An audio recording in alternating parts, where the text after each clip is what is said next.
안녕하세요. 오늘도 사연 살롱을 찾아주셔서 감사합니다. 저는 서울 강북구에 사는 30대 초반의 여성이에요. 저는 얼마 전 결혼한 지 1년도 안 돼서 이혼을 결심하고 갈라섰어요. 제 인생에서 저런 최악의 인간들은 처음 만나봤거든요. 그걸 결혼 전에는 몰랐다는 게 실수였지 뭐예요. 앞으로 살아갈 날이 지금까지 살아온 인생보다 더 길게 분명하잖아요. 그래서 제 삶을 위해 단호한 결심을 했어요. 이혼 말이에요. 요즘 결혼 연령이 예전보다 늦어졌다고 하잖아요. 그래서인지 친구들 중 제가 제일 먼저 결혼 선언을 했어요. 저더러 왜 이리 빨리 결혼하느냐고 말리던 친구도 있었죠.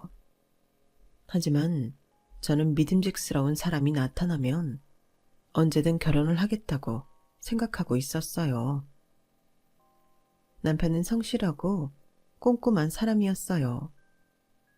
절약하는 게 몸에 뱄다던 남편은 연애할 때도 데이트 비용을 뭐든 똑같이 반반씩 쓰자고 했고, 그건 저도 좋았어요. 결혼하고 나서는 더 정확하게 계산을 했다는 게 문제라면 문제였어요. 같이 생활비를 쓰다 보면 한 사람이 더 쓸 수도 있잖아요. 공동 식자재나 물품 같은 건데도 제가 개인적으로 사용할 물건이 하나라도 더 들어가면 칼같이 다음 달에 돈 더 내라고 했어요. 상미 씨, 꼭 이렇게까지 해야 돼? 어차피 나중에 상미 씨가 쓸 수도 있는 거잖아. 내가 여자들 쓰는 비누를 왜 쓰냐? 나는 오이 비누 하나만 쓰는 거 몰라서 그거 샀어? 아니잖아. 경선이 네가 쓰고 싶은 거니까 샀지. 그럼 네가 돈 더 내야지. 처음에는 남편이 하는 말이 다 맞는 것 같아서 계속 휘둘렸고, 이런저런 계산을 하다 보면 늘 생활비는 제가 어느 정도 더 내는 꼴이 되고 말았어요. 그러다가 뒤늦게 남편 친구들 집들이를 하게 됐어요. 그것도 남편이 돈 들어간다고 짜증내며 미루고 미루다가 하게 된 건데, 나중에 카드 쓴 걸 보더니 막 화를 내더라고요. 야, 무슨 집들이에 돈이 이렇게 많이 들어가? 백화점 가서 장봐왔냐? 뭐 음식에 금이라도 넣었어? 8만 원, 9만 원, 6만 원. 이게 뭐냐 대체? 이럴 거면 그냥 배달시키지. 왜 집에서 요리를 했냐고. 요즘 물가 비싼 거 몰라? 나는 아껴서 산다고 샀는데 무슨 금이 들었다느니 그런 말이 왜 나와? 집들이에 누가 이렇게 돈을 써? 너 장 볼 줄 모르는 거 아니야? 아니, 그런 말이 어디 있어. 나도 세일 품목 사고 이것저것 고르고 재느라 애썼는데 너무하네. 한두 사람 온 것도 아니고 상민 씨가 한꺼번에 한다고 10명 넘게 불렀잖아. 그건 생각 안 해? 너 마트 가서 장 봤잖아. 이런 걸 마트에 가서 보면 어떡해. 재래시장 가야지. 그러면 더 쌀 거 아니야. 재래시장이 더 싼지 어떤지는 모르겠고 여기 시장이 어디 있는지도 모르잖아. 상민 씨는 알아? 알면 상민 씨가 장 봐오지 그랬어. 제 말에 할 말이 없어진 남편은 돈 많이 들어갔다며 며칠은 계속 투덜댔어요. 저는 나중에 듣기 지겨워질 정도였고요. 좋은 말도 한두 번이라는데 듣기 싫은 말을 계속하니 가만히 듣고 있다가도 속상해지더라고요. 게다가 남편은 신혼집 마련할 때 자기가 좀 더 보탠 걸 갖고 늘 물고 늘어졌어요. 남편이 60을 냈다고 하면 제가 40을 낸 건데요.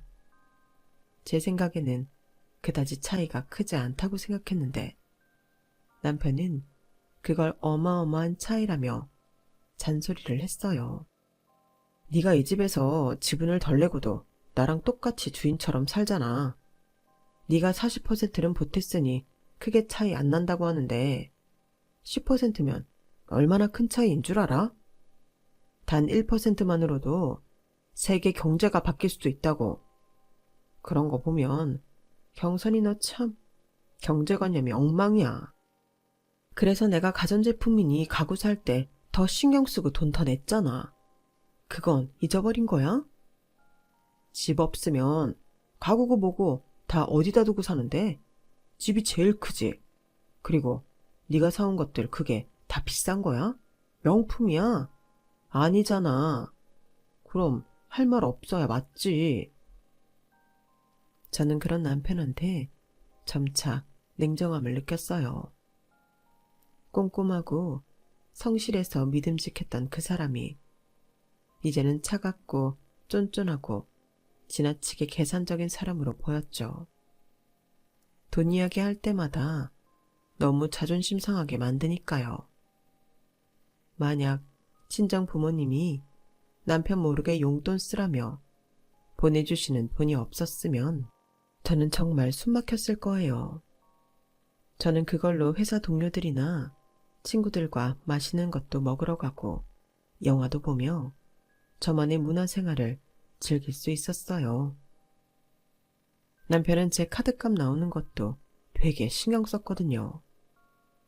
그래서 부모님이 보내주신 건 모바일 통장에 넣어놓고 남편이 알지 못하게 했어요. 그러다가 결혼하고 처음 연휴를 맞이하게 됐는데요.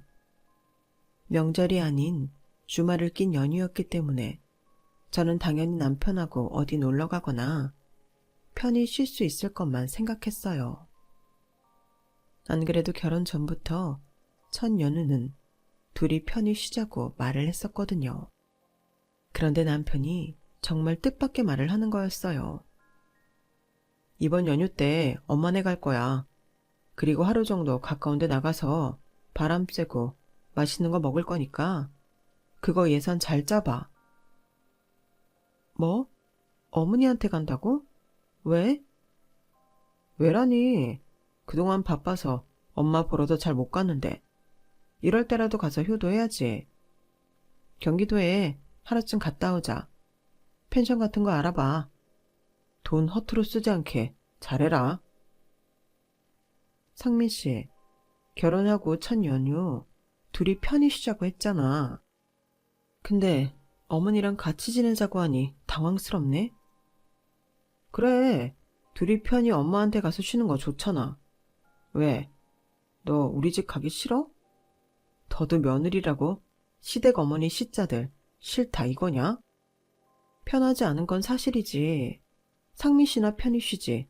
내가 거기 가서 편히 쉬겠어? 참네. 네가 마음먹기에 달린 일이야. 우리 엄마를 남이라고 생각하니까 그러는 거겠지. 그러지 말고 네가 편하게 받아들여봐. 아무튼 계획 잘 짜라. 이건 뭐 명령도 이런 명령이 없었죠. 게다가 시어머니는 안 먹는 것도 많고 까다로운 분이셔서 어떤 휴가가 될지 너무 훤히 보이더라고요.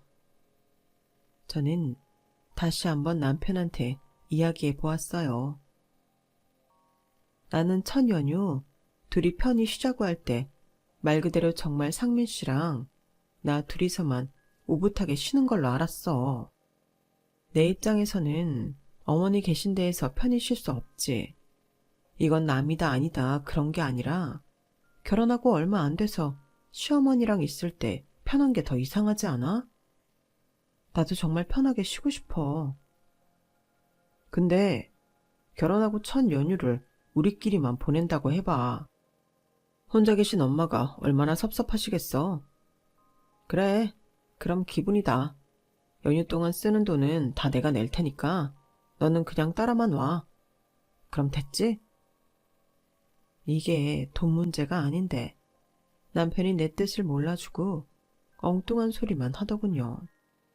더 이상 말도 통하지 않아 답답함을 아는 채 시어머니한테 전화해서 어디 가고 싶은 데가 있는지 물어봤어요. 예, 근데 그거 꼭 경기도로 가야 되는 거니? 요새 해외여행도 다시 갈 수 있다는데 동남아라도 가자. 내 친구들도 요즘 다 베트남 가고 그러던데 우리도 가자. 꼭 아이처럼 조르는 시어머니의 말에 저는 당황했어요. 연휴까지 시간이 얼마 남지도 않았는데 해외여행이라뇨. 4일 연휴였지만 남편과 제가 연차로 하루씩 더 붙여 5일 쉬는 동안 베트남에 갔다 오면 바로 출근해야 되겠더라고요. 정말 제가 쉴 날은 하루도 없게 된 거죠. 그래도 남편 같은 짠돌이가 계획에 없던 베트남 여행을 갈 리가 없다고 생각한 저는 시어머니 말을 전했어요. 당연히 안 된다고 할 줄 알면서요. 그런데 남편은 순순히 자기 카드를 주며 이러더라고요. 그럼 얼른 예약해야겠네. 비행기 없으면 비싼 거라도 알아봐. 호텔도 잘 알아보고. 상민 씨, 괜찮아? 이렇게 따로따로 예약하면 돈 더 많이 들 수도 있어. 그리고 해외여행이야. 알고 있어. 누가 뭐래? 그러니까 빨리 예약하라고. 참, 엄마 잠자리 불편하면 잘 못 주무시니까 돈 아낀다고 허접한 데 예약하지 마. 저는 처음으로 남편의 통 큰 모습을 본 것 같아 놀랐어요. 어쩌면 제가 생활비나 혼수 문제만 갖고 그동안 남편을 오해했나 보다 라고 쓸 때는 쓸 줄 아는 사람이라고 생각했죠. 하지만 여행 기간 내내 저는 마음이 상해 있었어요. 남편은 모든 게 자기 엄마 위주였거든요. 남편은 시어머니 가고 싶은 데만 검색해와서 첫날부터 돌아다니는데 저는 완전 짐꾼이었어요. 두 사람은 앞서서 팔짱 끼고 손잡고 신나서 돌아다니고 저는 뒤에서 쇼핑백 들고 시어머니 짐 들고 따라다니기만 했거든요. 제가 가고 싶었던 데는 가보지도 못했고 음식도 시어머니 먹고 싶은 거 위주로 시켰기 때문에 저는 정말 하나도 즐겁지 않았어요. 식당에서 제가 먹고 싶은 걸 주문하려고 하면 시어머니가 자기는 그런 거 못 먹는다며 인상부터 찌푸리곤 했어요. 각자 자기가 먹고 싶은 걸 시키면 되는데 시어머니는 제가 주문한 음식에 손도 대지 않으면서도 자기가 마음에 들지 않는 건 테이블에 놓지도 못하게 한 거죠. 그러니 제가 기분 좋을 리가 없잖아요. 시어머니는 그런 저를 보고 핀잔을 했어요. 예, 너는 왜 그렇게 우거지상이니? 사람이 이런 좋은 데에 왔으면 빵긋빵긋 웃고 즐겨야지. 너 그렇게 찡그리고 있으면 오던 복도 달아나는 법이야. 아, 젊은 애가 왜 저러나 몰라. 그건 아니고 좀 피곤해서 그래요. 젊은 애가 뭘 했다고 피곤해. 몸까지 약한 거야? 그렇게는 안 봤는데. 그래서 우리 상민이 뒷바라지 잘 하겠니? 매일 운동도 하고 체력 좀 키워. 그런 건 알아서 해야지. 무슨 말을 해도 저한테 돌아오는 말은 부정적인 거라 저는 더 이상 아무 말도 하지 않았어요. 남편은 제 생각은 눈꼽만큼도 하지 않고 자기 엄마 사줄 선물만 고르느라 정신이 없더라고요. 면세점에 가서도 자기 갖고 싶은 거랑 시어머니 있을 것만 고르는데 저는 진짜 이 집에서 뭔가 싶더군요. 자기 손님 집들이 할 때도 돈 많이 썼다고 저한테 막 퍼붓던 사람이 많나 싶을 정도로 돈을 잘 쓰는데 꼭 다른 사람을 보는 것 같았어요. 저는 아버지가 일찍 돌아가신 남편이 엄마한테 효도하고 싶어 저러는가 보다 하며 이해해보려고 애를 썼어요. 하지만 제 생각은 완전히 틀렸더라고요. 몇 달 후 명절 연휴를 앞두고 저는 그동안 안 쓴 연차를 붙여서 꽤 긴 휴가를 만들어 친정 부모님과 함께 며칠간 여행을 갈 계획을 세웠어요. 시댁에 갔다가 여행을 충분히 갈 수 있는 시간이라 저는 일본 비행기 티켓하고 호텔을 예약했죠. 결혼하고 나서 남편이 시어머니만 챙겼기 때문에 친정 부모님은 항상 뒷전이었기에 명절 때만큼은 꼭 친정 부모님을 잘 챙겨드리고 싶었어요. 결혼하고 첫 연휴에 시어머니와 동남아 여행을 가느라 친정에 가보지도 못했던 것도 마음이 쓰였고요.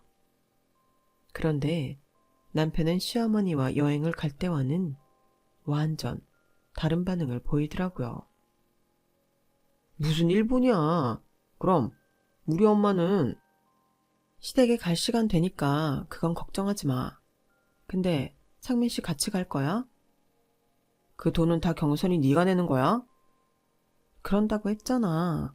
그러니까 상민 씨 갈 건지만 말해.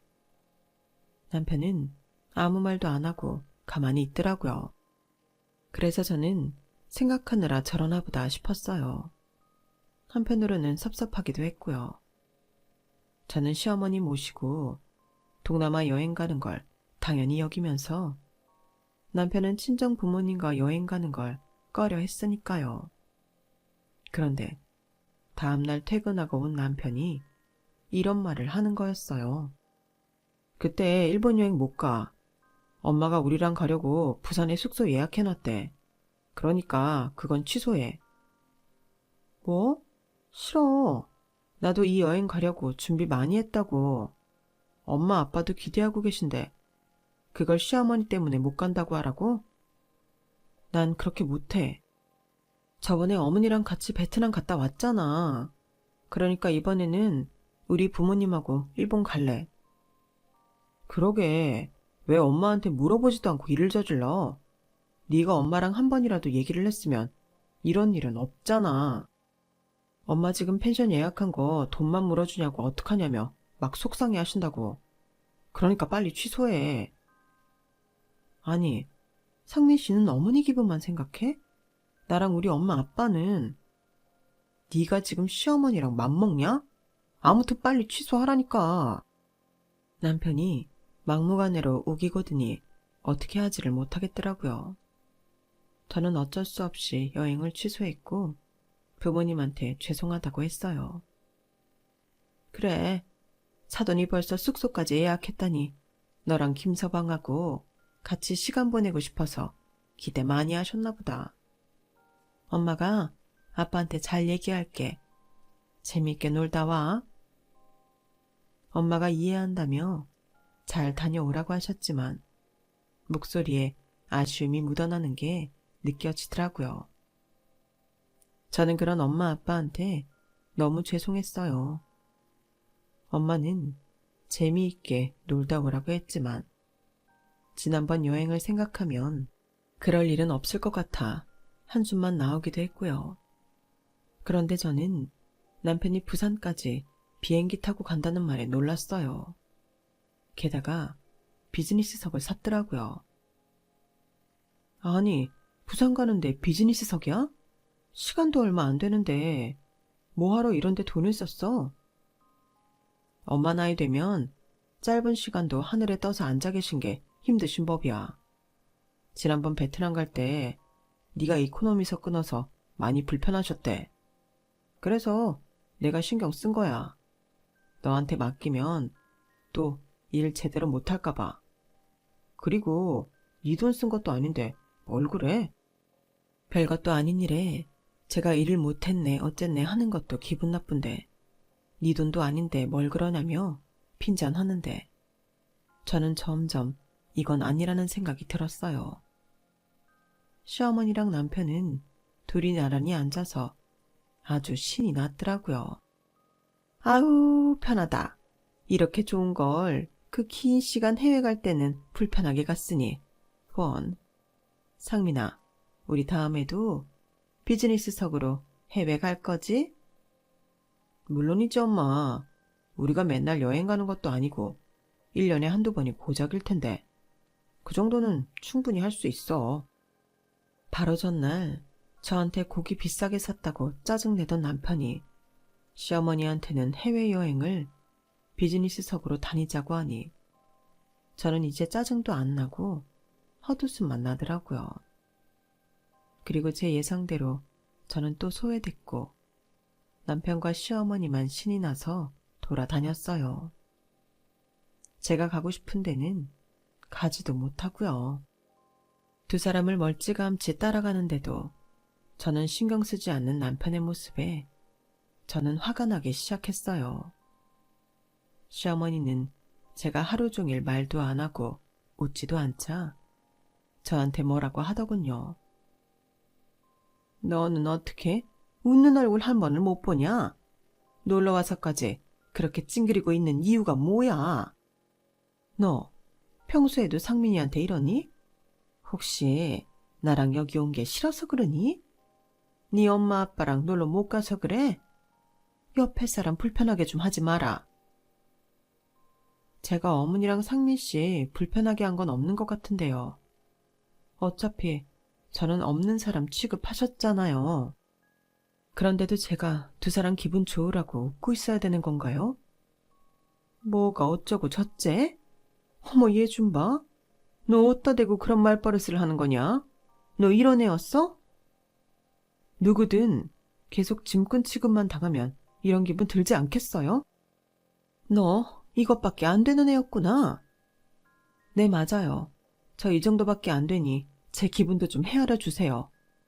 그럼 저는 먼저 들어가서 쉴게요. 저는 완전 기분이 상해서 될 대로 되라는 심정으로 방에 돌아와 침대에 누워버렸어요. 그날 남편은 호텔 스카이라운지에서 제일 비싼 코스를 시켰던 게 떠오르더군요. 저희 신혼여행 갔을 때도 돈이 아깝다며 조식도 시키지 말자고 해서 저랑 다퉜던 사람인데 말이죠. 저는 남편한테 뭔지 화만 났고 더 이상 보고 싶지도 않았어요. 그래서 저는 남편이 시어머니랑 나간 사이에 짐을 싸 올라왔어요. 그리고 바로 일본에 가는 비행기 티켓을 사서 친정 부모님한테 무조건 가자고 부추겨서 여행을 떠나버렸어요. 가기 전에 남편한테 문자를 남기기는 했죠. 나 엄마 아빠랑 일본 여행 갔다 올 테니까 그렇게 알아. 갑자기 제가 여행을 가자고 하니 부모님은 놀라셨지만 막상 가니 오랜만에 해외에 나와서 좋다며 너무 즐거워하시더라고요. 저도 오랜만에 숨통이 트이는 것 같아 좋았고요. 제가 먹고 싶은 것도 실컷 먹고 가고 싶은 데도 가고 엄마 아빠 하고 싶으셨던 온천도 하면서 정말 즐겁게 보냈어요. 집에 돌아오니 남편은 아주 불쾌한 표정으로 저를 노려보더군요. 넌 무슨 애가 말도 없이 와서는 자기 부모랑 여행을 가냐? 이래도 되는 거야? 한 집안의 며느리가 됐으면 시어머니 뜻을 따라야지. 기어이 일본을 가? 돈은 얼마나 썼어? 그러는 상민 씨는 한 집안 사위가 돼가지고 자기 엄마만 신경 써? 저번에도 어머니랑 베트남 갔으면 이번에는 처가랑 놀러갈 생각도 해야지. 어떻게 자기 엄마만 생각해? 그리고 돈? 내 돈 쓴 거 왜 간섭이야? 상민 씨도 놀러가서 쓰는 돈 나한테 얘기 안 했잖아. 비즈니스서 끊는다고 나한테 말했냐고. 남편은 제 말에 입을 다물었지만 저를 험악하게 노려봤어요. 저희 사이는 그때부터 급격하게 갈라지기 시작했죠. 그러다가 친정엄마 생일이 돌아오게 됐는데 남편은 돈 없다며 시장에서 파는 짝퉁 크로스백을 던져주더라고요. 거기까지는 참을만 했는데 그날 시어머니한테 명품 구두를 사줬다는 걸 알게 됐어요. 시어머니가 저한테 전화로 자랑했거든요. 우리 상민이 안목이 이렇게 높다. 너 남편 보고 잘 배워. 너는 따라가려면 멀었어. 그러니 상민이가 너한테 못 맡기고 직접 나를 챙기지. 저는 아무 말 없이 전화를 끊었고 완전 열받아서 그날 퇴근은 언니네 집으로 가버렸어요. 언니와 형부는 놀라서 무슨 일이 있었냐고 물었죠. 저는 너무 화가 나서 그동안 있었던 일을 다 말해버렸어요. 그 말을 들은 언니는 어이가 없다며 화를 내더라고요. 그런데 그 말을 마침 언니네 왔던 친정엄마가 들은 거였어요. 아니, 김서방 꼼꼼하다고 생각하며 넘어가려고 했는데 뭐가 어째? 너한테 그런 식으로 대했단 말이야? 그것도 돈 때문에? 지들은 펑펑 쓰면서 왜 너한테만 그런다니? 너 왜 그런 말을 이제야 해? 왜 엄마한테 안 했어? 뭐 좋은 일이라고 그런 말을 해서 속상하게 해. 결혼한 지 얼마 되지도 않았는데 내가 그런 말하면 엄마 아빠는 기분 좋겠어? 아, 네가 일본 다음에 가자고 하다가 갑자기 가자고 했을 때 뭔 일이 있나 싶었어도 이런 것인 줄은 몰랐는데 안 되겠다. 라더니 엄마는 그 이야기를 아빠한테 하셨고 그 말을 전해 들은 아빠는 엄마 생일 기념으로 호주 여행을 가자고 하시더라고요. 우리 가족 전부 비즈니스석 타고 가고 호텔도 제일 좋은 데 예약할 거다. 경선이 너는 그렇게 알고 김서방한테 말해.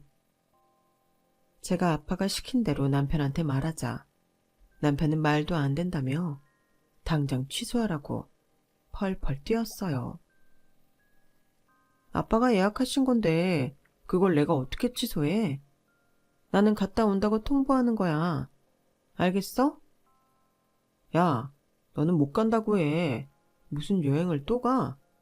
네가 그러고도 가정주부야? 넌 안 된다고 해.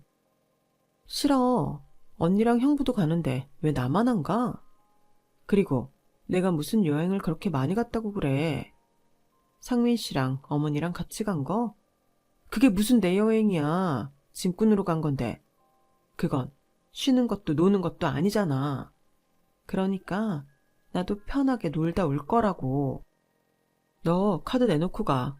우리 집에 들어갈 돈으로 여행 가서 쓰는 거 난 용납 못하니까. 장인어른 돈으로 다 쓸 수 있으면 가고 아니면 가지 마.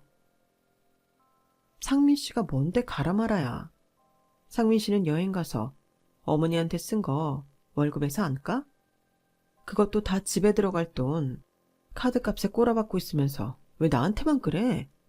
진짜 말 같은 소리를 해야 들어주든지 말든지 하지. 뭐가 어쩌고 저째? 꼬라박아? 넌 내가 돈 쓰는 게 그렇게 눈꼴 시려? 내가 그 정도 돈도 못 써? 그럼 난 왜 못 써? 내가 돈 쓰는 거 눈꼴 싫어하면서 상민 씨한테만 말 못하게 하잖아. 그리고 내가 뭐 이 집에 댁들 뒤치다거리만 하려고 들어왔어? 왜 사람을 짐꾼 취급하는 건데? 내가 하녀야? 제가 소리를 버럭 지르자 남편은 움찔했지만 물러서지 않았어요. 그리고 다음날 남편은 저보고 각서를 쓰라더군요. 카드 맡겨놓고 가고 여행 가서 절대 제 사비를 쓰지 않겠다는 각서였어요. 싫어. 내가 이런 각서를 왜 써? 나는 못해. 그러자 남편은 열받아서 시댁으로 가버렸고 시어머니가 회사까지 저를 찾아왔어요. 네가 인성이 덜 됐다는 건 지난번에 알아봤지만 이 정도라고는 꿈에도 생각 못했다. 너 결혼해서 지금까지 내 아들 뭘 그렇게 편하게 해줬다고 그깟 각서 하나를 못 써주냐? 제가 왜 각서를 써요? 제가 뭐 상민 씨한테 빚이라도 졌나요? 저도 일하면서 제 돈 버는데 그건 말이 안 되죠. 그럴 거면 너 결혼할 때 혼수 제대로 해왔어야지. 집값도 40%밖에 안 보태고 집에 들인 물건들도 다 그저 그런 거면서 우리 상민이랑 똑같은 대우받고 살려고 하면 되니? 혼수가 마음에 안 들었으면 그때 얘기했어야죠. 그리고 혼수 그 정도면 잘한 거라고 다들 그러던데요. 너는 어떻게 시어머니 말하는 걸 이렇게 일일이 따지고 대드냐? 이러니 상민이가 살이 못 찌지. 너처럼 피곤한 애랑 사니까. 제가 더 피곤하죠. 사람을 자기들 종인 줄 아는 거잖아요, 이건. 돈 쓰는 각서를 쓰라는 그런 사람이 어딨어요? 지금이 무슨 조선시대예요? 저 이제 일하러 가봐야 해서요. 그럼 조심히 돌아가세요. 먼저 일어날게요. 제가 자리에서 일어나자 시어머니는 뒤에서 저한테 못돼 처먹었다고 욕을 하는데 너무 모욕적이고 화가 나더군요. 그리고 일은 점점 커져서 제가 퇴근하고 갔더니 남편과 시어머니가 앉아서 저한테 각서에 사인을 하라고, 아니면 여행 절대 못 간다고 으름장을 놓았어요. 저는 두 사람을 빤히 보다가 친정에 전화를 해서 엄마 아빠를 불렀어요. 부모님이 오자 남편이 당황해서 어쩔 줄 모르더군요. 시어머니도 아빠의 굳어진 표정을 보자 좀 주눅이 든 것 같았어요. 아니, 이런 일에 박하사돈까지 오시고 참 난감하네요. 며느리를 너무 감싸고 두시는 건 아닌가요? 시어머니는 아빠랑 눈을 마주치지 못하면서도 할 말을 다 하더군요. 그러자 아빠가 이렇게 말씀하셨어요. 철이 안 든 건 김서방도 마찬가지 같습니다. 자기들끼리 싸우는데 부모까지 대동한 게 김서방이니 우리 애도 그래야죠. 그동안 계속 참은 건 경선이 아닙니까? 그 말에 남편은 움찔하며 고개를 돌리더라고요. 옆에 있던 엄마도 거드셨어요.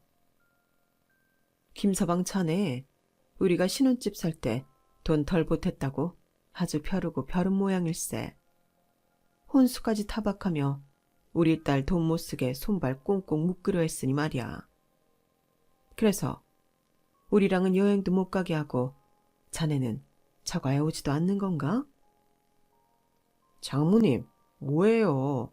그때는 이미 엄마가 숙소 예약을 하셔서 그랬던 거고, 저희가 좀 아끼며 살자는 의미에서 각서 얘기도 나왔고요. 그럼 자네도 각서 쓰게.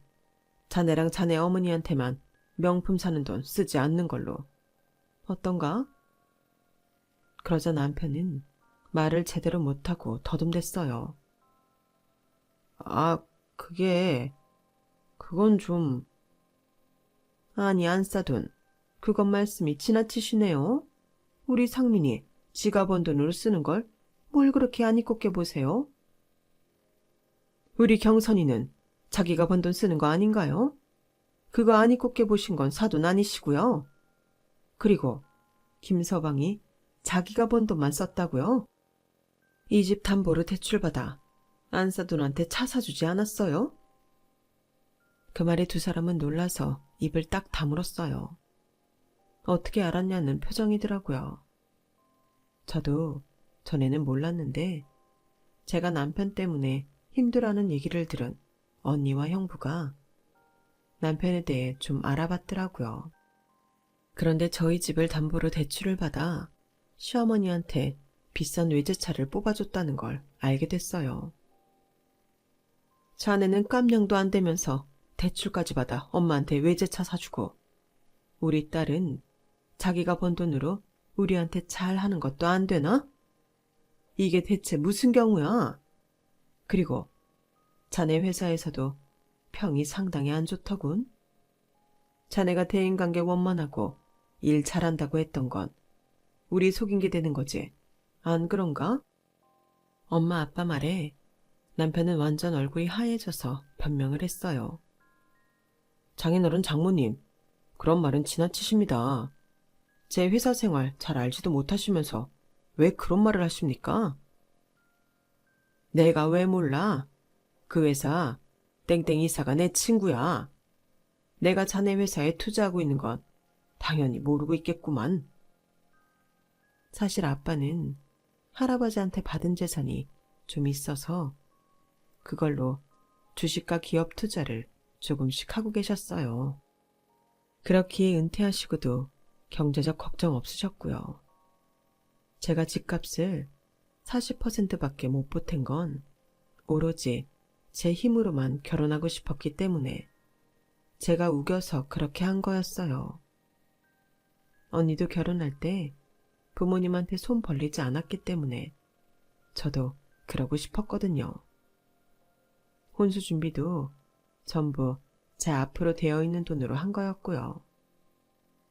아빠가 자기네 회사에 투자한다는 말에 남편은 놀라서 어쩔 줄 모르더니 결국 원망을 저한테 돌렸어요. 넌 왜 그런 얘기를 안 했어? 진작 해줬으면 이러지 않았잖아. 아, 그래? 우리 아빠가 생각보다 더 부자였으면 나한테 돈 가지고 짜게 굴지 않았다. 그 소리지? 얘 새아가, 이건 100번 1000번 네 잘못이다. 그래놓고 상민이한테 뭐라고 할 건 아니지. 그 말에 엄마가 열이 받아 이렇게 말씀하셨어요.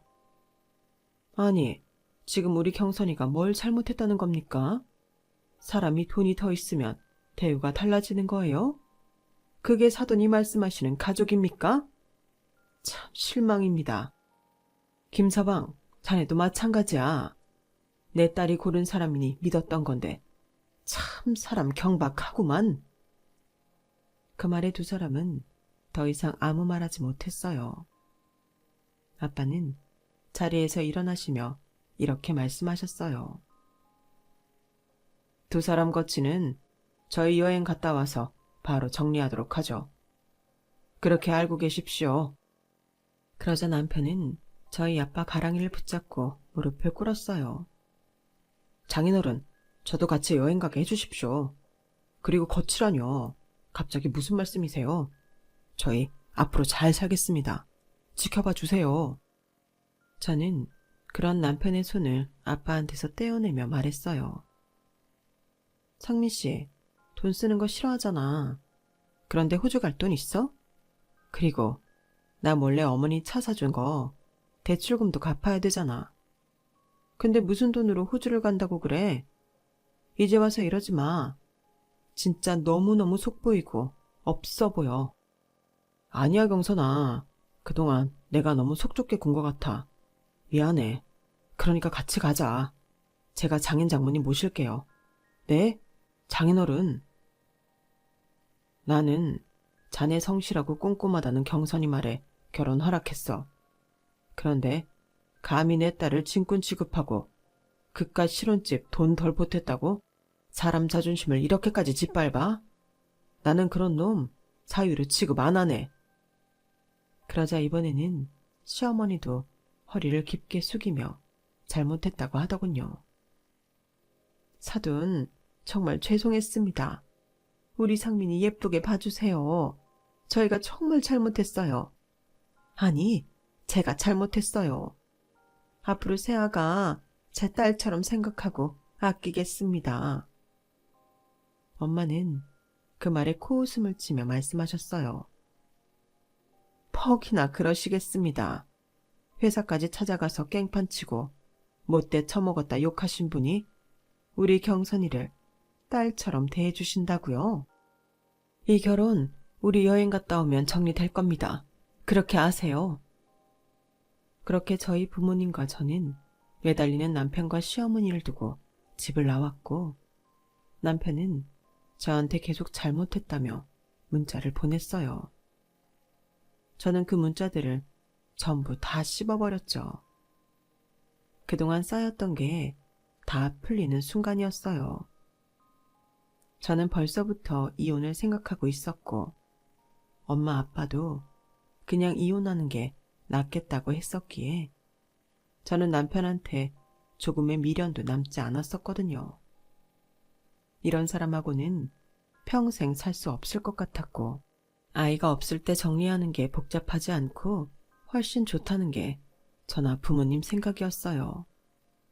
다음날 아침에 제가 친정에서 출근하려는데 집 근처에서 남편이 기다리고 있다가 저를 붙잡더라고요. 경선아, 다시 한번 생각해봐. 나는 이혼은 꿈도 꾼 적 없어. 이혼만은 안 돼. 내가 앞으로 잘할게. 그 이혼 안 된다는 거 아빠 돈 때문이지? 그리고 아빠가 상민 씨 회사 이사님 친구이고 투자자니까? 내가 너란 놈 속을 모르겠어? 그동안 봐온 게 있는데. 상민 씨는 나한테 가족이 돼주기를 바란 게 아니라 몸종 하나 구하려고 한 거잖아. 나도 결혼 전에는 몰랐는데 결혼하고 나서 아주 절절하게 깨달았어.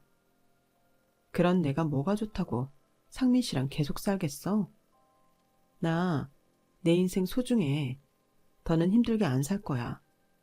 나를 위해서 더 좋은 인생 살 거라고. 저는 매달리는 남편을 뿌리치고 회사로 향했어요. 가는데 괜히 눈물이 나더라고요. 그래서 언니한테 방금 있었던 일을 문자로 보냈죠. 언니는 바로 답을 보내왔어요. 말 잘했어. 진작에 그랬어야 했는데 네가 너무 참았어. 이제라도 그렇게 속 시원히 말한 거 정말 잘했다. 앞으로는 그런 일 참지 마. 알았지? 저는 새삼 가족이 제 편이 되어주는 게 얼마나 든든한 일인지 깨달았어요. 부모님, 그리고 언니 부부와 여행을 다녀온 저는 이혼을 준비했고 남편은 이혼 못한다고 끝까지 고집을 피웠어요. 결국 소송을 진행하게 되자 질질 끌다가 막판에 가서야 합의해 주겠다고 하더군요. 소송에서 자기가 이길 확률이 적고 그러면 더 큰 돈을 저한테 줘야 한다는 걸 알고 합의한 거였어요. 정말 끝까지 저한테 쓰는 돈이 아까워서 벌벌 떠는 게 눈에 보이는데 저런 사람 어디가 좋다고 결혼했는지 제 자신이 참 한심하게 느껴지더군요. 남편은 이혼 후에도 다시 잘해보자는 둥, 저보다 좋은 여자를 못 만났다는 둥 문자를 보내길래 번호를 바꾸고 연락을 끊어버렸어요. 남편 연락을 받지 않으니 아주 살 것 같아요. 저는 당분간 돌싱의 삶을 즐기며 일 열심히 하며 살 생각이에요. 지금까지 제 이야기 들어주셔서 감사드려요. 들어주신 분들 항상 행복하시고 저처럼 괴로움 없이 꽃길만 걸으세요.